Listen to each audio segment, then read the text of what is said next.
Ayaw raw ni Naga City Mayor Leni Robredo na ipakulong sa ICC si dating Pangulong Rodrigo Duterte.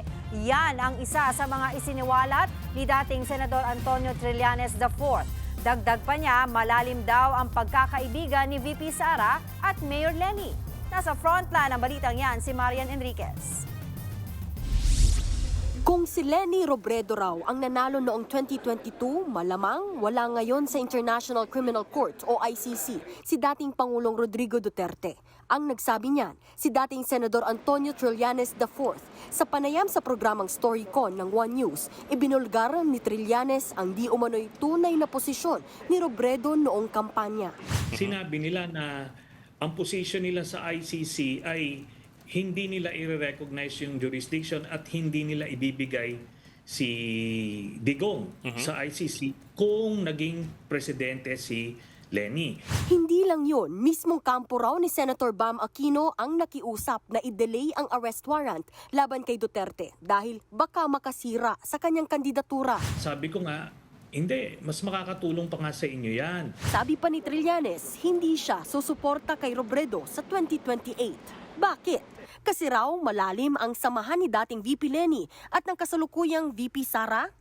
Tahimik daw si Robredo sa impeachment ni VP Sara. Hindi raw ito ang leader na kayang manindigan laban sa Duterte dynasty.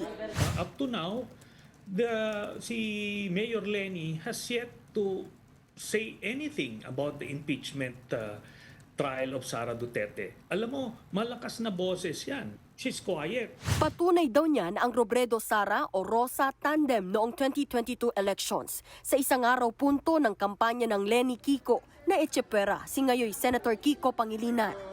Isang rally namin sa Pangasinan, hindi nila pinaakyat si then VP candidate Kiko Pangilinan sa entablado.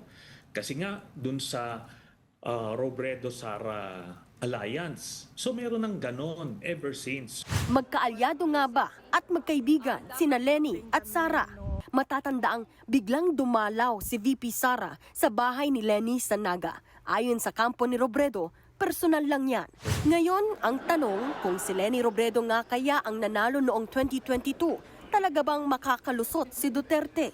At kung nananahimik siya ngayon sa mga issue kay VP Sara, ano pa ang katahimikan ang dapat nating bantayan? Sa mundo ng politika, hindi lahat ng tahimik walang ibig sabihin. Wala pang tugon sina Robredo, VP Sara at Senator Bam sa mga ibinulgar ni Trillanes. Nagbabalita mula sa Frontline, Marian Enriquez, News 5. Mga kapatid, Angela Lagunsad Castro po para sa komprehensibo at makabuluhang balitaan at talakayan. Mag-follow at subscribe na sa social media pages ng News 5.